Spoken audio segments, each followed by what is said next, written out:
Кира. Кира, привет.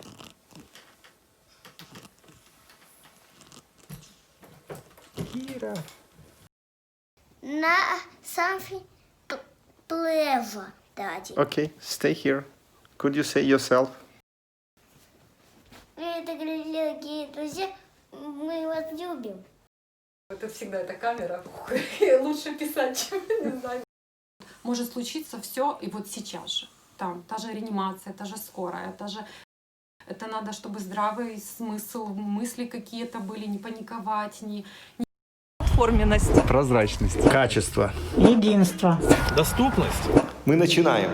Это наша мечта – реабилитационный центр для детей с инвалидностью в сельской местности. Присоединяйтесь к нам.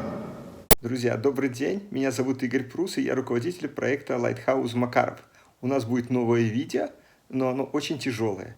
Я не знаю, стоит ли его вам смотреть, потому что после посещения семьи, о которой будет сюжет, я несколько дней не мог прийти в себя.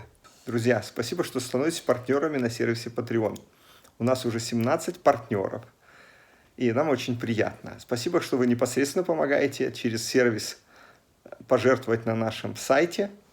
И спасибо, что смотрите это видео и делитесь им. Daddy, can I say something? Yes, you can. Мы вас любим, хорошо, не стесняемся. Хорошо, вы молодец, делайте все, что вам помогает. И мойте руки после, что вы трогаете руками все. Say again. Subscribe on our YouTube channel. YouTube channel. Subscribe, please. Subscribe, please.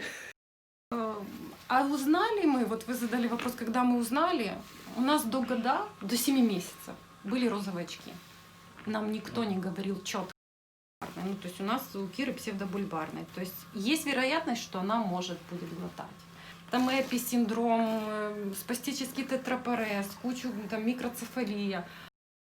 Это паллиативный ребенок. Ну, вот у нас там паллиативная служба, да, в Украине сколько уже там есть. И это паллиативный ребенок, которого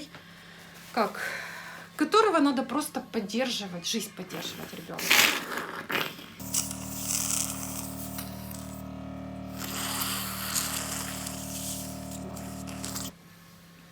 Кирюш. Так, Кирюшек, давай, зайчик. Она родилась 3 килограмма 50 сантиметров. А в 7 месяцев мы выписывались 3,5 килограмма. 7 месяцев розовые очки. Это просто, я сейчас осознаю это. И я это осознала полтора года Кире было. Это а почему, а за что, и мы как-то, знаете, верили, что Кира будет здоровой. В 7 месяцев нам сказали сдать Киру. Сдать это что?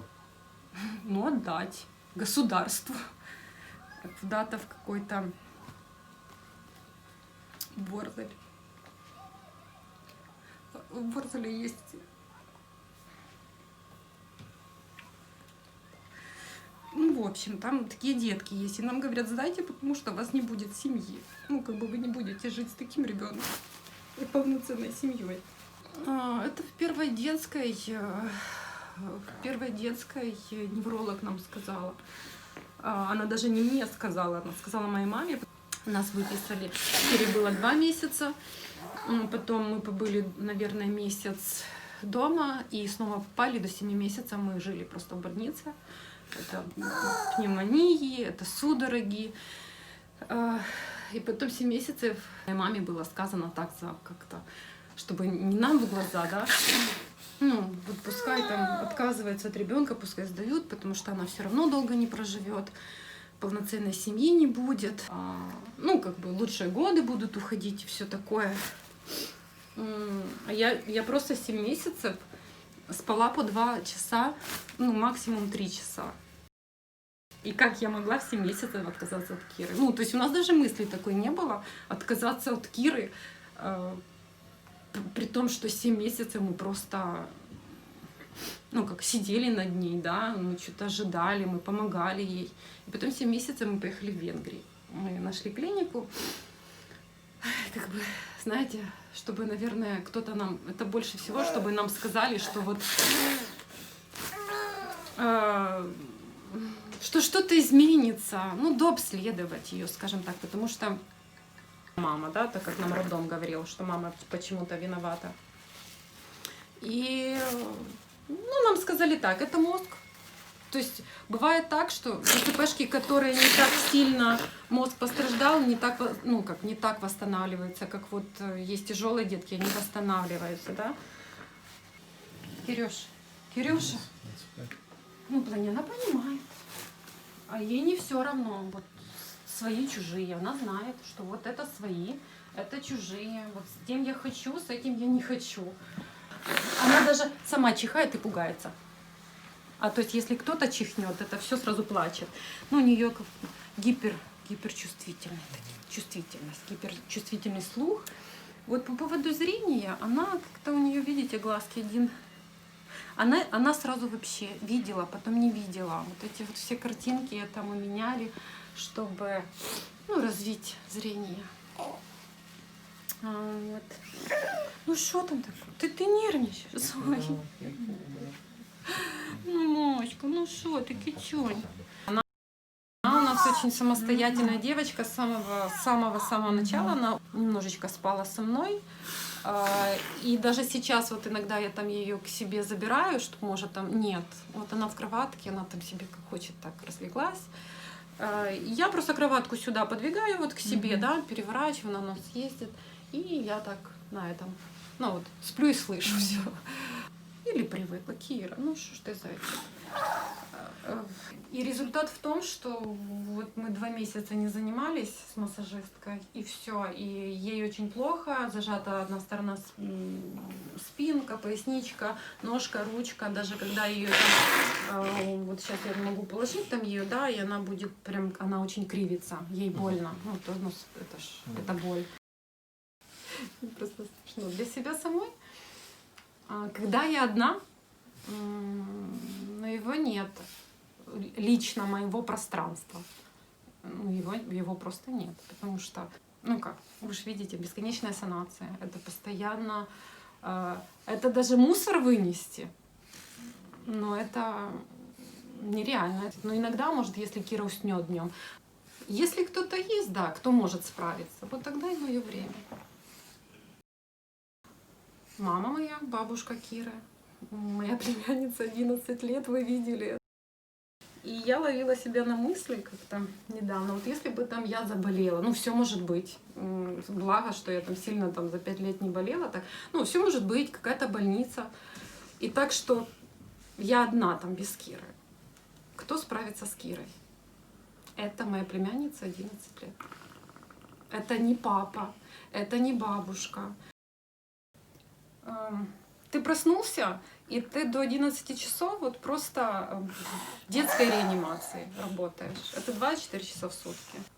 Ну, я привыкла уже к такой жизни в плане, потому что я... Ну, кто, если не я?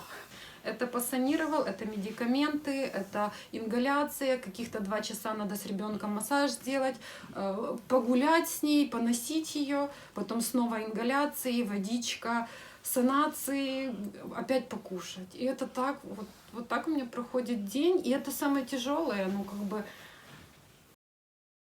Вы ставите, подключили к вот этому вот к желудочному этому катетеру, да? Да, вот я подключаю к гастростому. Угу. Ну, потом просто вот ставлю. Выставляю время, сколько мы там кушаем, миллилитров в час.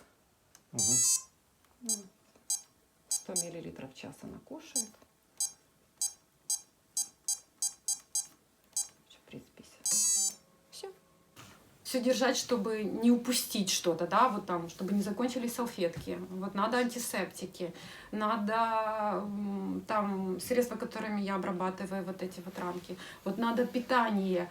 Ой, а где брать питание? Ой, а где брать деньги? Ну вот для меня не так тяжело с Кирой. Ну, тяжелее, наверное, морально то, что это все вот этот, наверное, контроль и финансовая часть. Ты думаешь, где взять деньги? Ну, потому что это реально 3000. Ну, вы сами прекрасно видите, понимаете, это нереально. Нереально. Ну, как бы, знаете, я уже привыкла ко всему. Тяжело. Вы знаете, как моя мама мне говорит?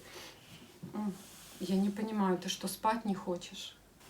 Либо уже организм мой так привык за такое время, вот, ну, он не привык отдыхать.